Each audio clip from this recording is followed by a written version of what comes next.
নমস্কার বন্ধুরা, আজ আমি আপনাদের সাথে শীতের সবজি ফুলকপি দিয়ে একদম নতুন ইউনিক একটি রেসিপি শেয়ার করছি। সব সময় একই রকমভাবে ফুলকপি না খেয়ে একটু অন্যরকমভাবে বানিয়ে পরিবেশন করুন। ভাত, রুটি, লুচি, পরোটা সব কিছুর সঙ্গে কিন্তু জমে যাবে। খুব সহজ, একেবারে ঘরোয়া পদ্ধতি, ঘরোয়া উপকরণেই তৈরি হয়ে যায়। চলুন তাহলে রেসিপিটি দেখে নেওয়া যাক। প্রথমেই এখানে আমি একটা ফুলকপি নিয়েছি, তার ফুলগুলো কেটে নিয়েছি। এদিকে দেখুন, এখানে নিয়েছি মটর ডাল, আর এই ডালটা কিন্তু আমি 2 ঘন্টা ভিজিয়ে রেখেছিলাম। এখন যেহেতু শীতকাল, তাই ডালটাও কিন্তু ভিজতে একটু সময় লাগে। 2 ঘন্টার মতো ডালটা ভিজিয়ে রেখেছিলাম। এবার একটা মিক্সিং জার নিয়ে নিলাম। এর মধ্যে ভেজানো ডালটা দিয়ে দিলাম। সম্পূর্ণ ডালটাই আমি দিয়ে দিলাম একই সঙ্গে। তারপর এর মধ্যে দিয়ে দিচ্ছি 2টো কাঁচা লঙ্কা, ঝালটা নিজেদের স্বাদ অনুযায়ী দেবেন। আর দিয়ে দিচ্ছি 1 ইঞ্চির মতো আদা আমি কুচি করে দিয়ে দিলাম। তারপর এটা আমি বেটে নেব। তো দেখুন, একদম মিহি পেস্ট করিনি, একটু দানা দানা রয়েছে। আর একটু দানা দানা থাকলে কিন্তু খেতে ভালো লাগে। তো সম্পূর্ণ আমি অন্য পাত্রে নামিয়ে নিলাম। এবার এর মধ্যে দিয়ে দিলাম 1 চামচ হলুদ গুঁড়ো, আর দিয়ে দিচ্ছি স্বাদ মতো লবণ। এবার এই লবণ আর হলুদটা দিয়ে খুব ভালো করে ফেটিয়ে নেব। যেহেতু এটা মিক্সিতে বেটেছি, তাই অতটা ফেটানোরও প্রয়োজন হয় না, তবুও একটু ভালো করে মিশিয়ে নিলাম। তো দেখুন, একদম কিন্তু দেখে বোঝাই যাচ্ছে ডালটা খুব ভালো করে ফেটানো হয়েছে। এবার এটা পাশে রেখে দিয়ে এখানে কড়াই গরম করে নিয়ে এর মধ্যে দিয়ে দিলাম 1 চামচ গোটা ধনে, আর দিয়ে দিলাম 1 চামচ গোটা জিরে। এবার এই গোটা ধনে আর গোটা জিরেটাকে একটু শুকনো খোলায় ভালো করে ভেজে নেব। তো দেখুন, ভালো করে ভেজে তুলে নিলাম। এবার ওই কড়াইয়ের মধ্যেই দিয়ে দিচ্ছি 2টো শুকনো লঙ্কা, আর দিয়ে দিচ্ছি 3টে কাঁচা পাকা লঙ্কা। লঙ্কাগুলো একটু চিড়ে দিয়েছি, নইলে কিন্তু তেলের মধ্যে দেওয়ার সঙ্গে সঙ্গেই ফেটে যাবে, তাই লঙ্কাগুলো একটু চিড়ে দিয়েছি। লঙ্কাটাও ভেজে তুলে নিলাম। এবার ওই কড়াইয়ের মধ্যেই দিয়ে দিচ্ছি 2 চামচ সর্ষের তেল। আর রান্নাটা কিন্তু সর্ষে তেলে করলেই বেশি ভালো লাগবে। তেলটা গরম হয়ে গেলেই এখানে আমি 3-4টে আলু লম্বা লম্বা করে কেটে নিয়েছিলাম, এই আলুগুলো ভেজে নেব।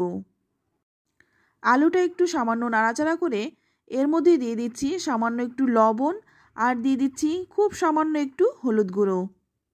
লবণ আর হলুদ গুঁড়োটা দিয়ে আলু কিন্তু খুব ভালো করে ভেজে নেব। আলু যদি ভালো করে ভাজা হয়, রান্নার স্বাদটাও কিন্তু ভালো লাগবে।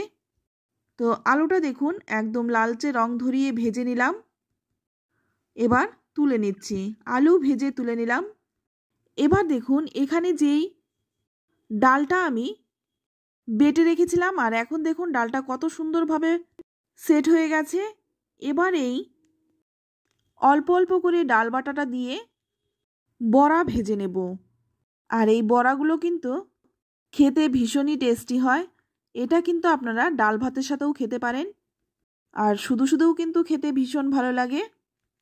তো সবগুলো একই সঙ্গে ভাজবো না, দুবারে ভেজে নেব।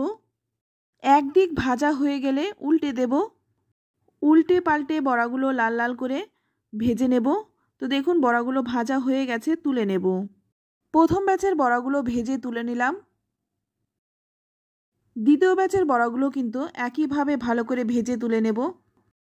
তো দেখুন, সবগুলো বড়াই কিন্তু আমার ভাজা হয়ে গেছে। এবার ওই তেলের মধ্যেই ফুলকপিটা ভালো করে কেটে ধুয়ে পরিষ্কার করে রেখেছিলাম, এবার ফুলকপিটা আমি ভেজে নেব। এর মধ্যে দিয়ে দিচ্ছি সামান্য একটু লবণ, আর দিয়ে দিচ্ছি সামান্য একটু হলুদ গুঁড়ো। এই লবণ আর হলুদ গুঁড়োটা দিয়ে ফুলকপিটা কিন্তু খুব ভালো করে ভেজে নিতে হবে। আর ফুলকপি যদি ভালো করে ভাজা হয়, রান্নার স্বাদটাও কিন্তু ভালো হবে। একটু নেড়েচেড়ে নিয়ে ঢাকা দিয়ে দিয়ে ভাজবো। তো দেখুন, ফুলকপিটা কিন্তু আমি ঢাকা দিয়ে দিয়ে ভালো করে ভেজে নিয়েছি। ভাজা হয়ে গেছে, তুলে নিলাম। এবার ওই কড়াইয়ের মধ্যেই দিয়ে দেব আরও 1 চামচ সর্ষের তেল। ফোড়নেই দিয়ে দেব হাফ চামচ গোটা জিরে। এবার জিরেটা একটু ভেজে নেব।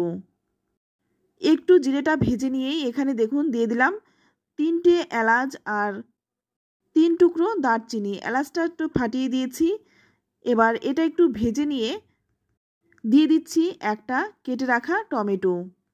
টমেটোটা যাতে নরম হয়ে যায় তাই সামান্য একটু লবণ দিয়ে দিলাম, আর দিয়ে দিলাম সামান্য একটু হলুদ। তেলের মধ্যে একটু নেড়েচেড়ে নিয়ে এর মধ্যে দিয়ে দিচ্ছি 1 চামচ আদা বাটা। এবার আদা বাটাটা দিয়ে ভালো করে ভেজে নেব, যাতে করে আদার কাঁচা গন্ধটা চলে যায়। একটু নেড়েচেড়ে নিয়ে এবার গ্যাসের আঁচটা লো টু মিডিয়ামে রেখে একটা ঢাকা দিয়ে রাখবো 5 মিনিট। 5 মিনিট পর ঢাকনাটা খুলে নিলাম। দেখুন টমেটোটা কিন্তু খুব ভালো করে নরম হয়ে গেছে আর মশলাটা থেকে তেলও ছেড়ে দিয়েছে। এবার এখানে দিয়ে দেব ভেজে রাখা আলুটা। আলুটা দিয়ে ভালো করে মশলার সাথে একটু মিশিয়ে নেব। 2 মিনিটের মতো একটু কষিয়ে নেওয়ার পর এখানে দেখুন যে লঙ্কাটা আমি ভেজে রেখেছিলাম সেটা কিন্তু বেটে নিয়েছি। এবার এই লঙ্কা বাটাটা দিয়ে দিলাম আর সঙ্গে দিয়ে দিচ্ছি সামান্য একটু জল। এতে করে মশলাটা কিন্তু ভালো করে মেশানো যাবে। তো একটু ভালো করে নেড়েচেড়ে মিশিয়ে কষিয়ে নেব। তো বন্ধুরা, এইভাবে রান্না করে গরম গরম ধোয়া ওঠা ভাতের সাথে খেয়ে দেখুন, খেতে ভীষণই টেস্টি হয়। এবার দেখুন এখানে যে ভেজে রেখেছিলাম ফুলকপিটা, সেই ফুলকপিটা দিয়ে দিলাম। এবার এই ফুলকপিটা দিয়ে মশলার সাথে ভালো করে নেড়েচেড়ে মিশিয়ে নেব।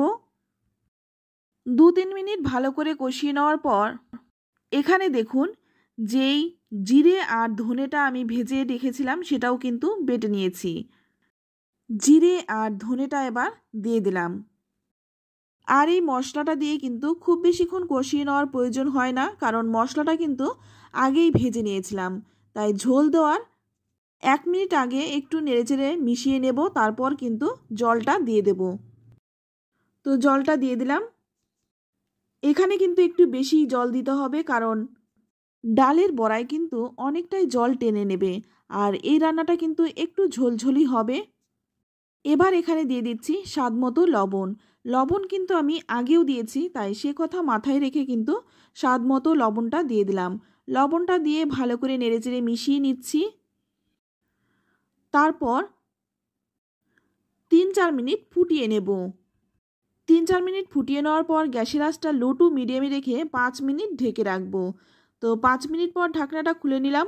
আর এখন কিন্তু আলু আর ফুলকপি দুটোই সেদ্ধ হয়ে গেছে, কারণ আলু আর ফুলকপি কিন্তু আগেই ভেজে নেওয়া হয়েছিল। আলু আর ফুলকপি আগেই যদি ভালো করে ভেজে নেওয়া হয় তরকারির স্বাদটাও কিন্তু ভীষণ ভালো হয়। এবার দেখুন এখানে আমি দিয়ে দিলাম ভেজে রাখা বড়িগুলো। তো দেখতে পাচ্ছেন এখানে যে বড়াগুলো আমি ভেজে রেখেছিলাম সেটা ভাজার থেকে দিলাম কম, কারণ এটা কিন্তু আমার বাচ্চারা খেয়েই নিয়েছে অর্ধেকটা। এবার এর মধ্যে দিয়ে দিচ্ছি 1 চামচ চিনি। যে কোনো নিরামিষ রান্নায় একটু চিনি দিলে কিন্তু স্বাদটা ভালো হয়। তো চিনিটা দিয়ে ভালো করে মিশিয়ে নিয়ে তারপর গ্যাসের আঁচটা লো টু মিডিয়ামে রেখে 2 মিনিট ঢেকে রেখেছিলাম। আর এবার দেখুন ঢাকনাটা খুলে নিয়েছি আর হালকা হাতে একটু নেড়ে নেব। খুব বেশি নাড়াচাড়া করা যাবে না, নইলে কিন্তু বড়াগুলো ভেঙে যেতে পারে। এবার নামানোর আগে দিয়ে দেব 1 চামচ ঘি। অবশ্যই এই ঘিটা দেবেন। ঘিটা দিলে কিন্তু রান্নার স্বাদ দ্বিগুণ বেড়ে যায়। এখানে চাইলে আপনারা গরম মশলার গুঁড়োটাও দিতে পারেন। আমি দিলাম না, কারণ ফোড়নে দিয়েছি বলে আর দিলাম না। এবার গ্যাসের আঁচটা বন্ধ করে 10 মিনিট স্ট্যান্ডিং টাইম রেখে নামিয়ে নেব। তো দেখুন দেখতে কতটা সুন্দর হয়েছে, খেতেও দুর্দান্ত হয়। তো বন্ধুরা, রেসিপিটি কেমন লাগলো অবশ্যই কমেন্টে জানাবেন। ভালো লাগলে লাইক শেয়ার করতে একদম ভুলবেন না। আর আপনি যদি আমার চ্যানেলে নতুন হয়ে থাকেন চ্যানেলটা সাবস্ক্রাইব করে নেওয়ার অনুরোধ রইল। আজ এই পর্যন্ত। আবারও দেখা হবে অন্য কোনো নতুন রেসিপিতে। ততক্ষণ সকলেই ভালো থাকবেন, সুস্থ থাকবেন আর সকলকেই ধন্যবাদ।